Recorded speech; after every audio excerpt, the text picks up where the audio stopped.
सफर हज पर रवानगी की आदब। नमाज के अंदर जैसे वाजिबात है, जैसे सुन्नत है, जैसे मुस्तहबात है, इसी तरीके से हज के अंदर भी मेरे दोस्तों वाजिबात है, सुन्नत है, मुस्तहबात है, उसकी तरफ ख्याल बहुत ज़रूरी है। Thanks for watching. Don't forget to like, comment, share and subscribe to Maulana Habibullah Rouhani Official. सफर हज पर रवानगी की आदब।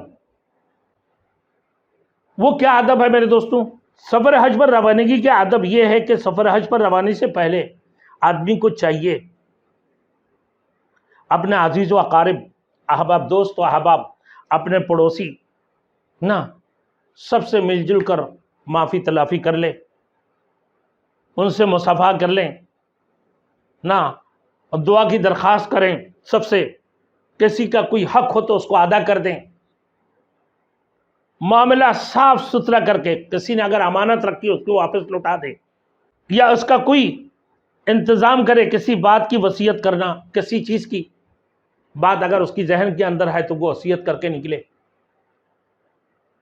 ना, घर से खुश व खुर्रम हंसी खुशी से निकले, अल्लाह की रज़ा के लिए हज करने के लिए रवाना हो रहे हैं। रवानगी के वक्त नफल पढ़कर दुआ करें और कुछ सदक़े वगैरह भी दे दें। हज के लिए जब रवाना हो रहा है कुछ सदक़े भी दे दे फ़कीर मिस्कीनों को। फिर 2 रकात नमाज पढ़ें ना नफिल। सबसे पहले कुल या अय्युहल काफिरून, दूसरी रकात में कुल हुवल्लाह शरीफ पढ़े। सलाम फेरने के बाद आयतुल कुर्सी और सूरह लैला पे पढ़ें। अल्लाह ताला से आफियत और सलामती, सफ़र में आसानी की दुआ करें। अगर याद ना हो तो ये दुआ भी पढ़ें, अगर याद हो तो ये दुआ पढ़े, अल्लाहुम्मा अंता साहिब फिस सफरी व अंतल खलीफतु फिल अहली वल माली, अल्लाहुम्मा हव्विन अलैना सफ़र वद्विलना बुअदहु वला हौला वला कुव्वता इल्ला बिल्लाहिल अलिय्यिल अज़ीम। ये दुआ पढ़ ले और घर के दरवाजे पर खड़े होकर इन्ना अंज़लनाहु फ़ी लैलतिल क़द्र पूरा सूरत पढ़े और चलते वक़्त कुछ सदका खैरात भी करें। ये तरीका है घर से रवाना होने का। खर्च में तंगी ना करें। जब हज पे जाएं खूब, जितना अल्लाह ने आपको तौफीक दी है सफ़र के दौरान खूब तंगी ना करें, खूब खर्च करें अल्लाह के रास्ते में।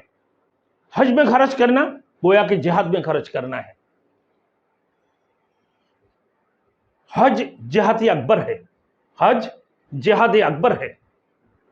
जैसे अल्लाह के रास्ते में खर्च करते हैं जिहाद के लिए, ऐसा ही हज में भी खूब खर्चा करें, हाथ को तंग ना करें, जितना खर्चा कर सकते हैं करते रहें।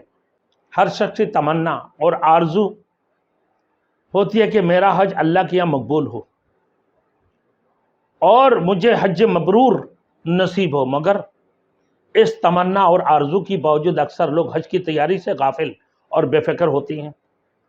कुछ लोग तो मक्का मदीने की ज़ियारत और वहाँ पर खाली चक्कर लगाने आते हैं, हज को समझते नहीं है। भाई कुछ लोग उम्रा करने के लिए आता है, उसको उम्रा का कोई चीज़ पता ही नहीं है, बैतुल्लाह का तवाफ़ कर लिया बस। मेरे दोस्तों, इसके अंदर नमाज जैसे फ़र्ज़ है, नमाज के अंदर जैसे वाजिबात है, जैसे सुन्नत है, जैसे मुस्तहबात है, इसी तरीके से हज के अंदर भी मेरे दोस्तों वाजिबात है, सुन्नत है, मुस्तहबात है, उसकी तरफ ख्याल बहुत ज़रूरी है, उसको सीखना भी बहुत ज़रूरी है। मेरे दोस्तों, ऐसे नहीं कि भाई हज के लिए गया बस वहाँ के बैतुल्लाह का तवाफ़ कर लिया, मस्जिद नबवी, मक्का, हरम शरीफ में, मक्के और मदीना में गया, बर चक्कर लगा कर आ गई, ऐसे नहीं हो।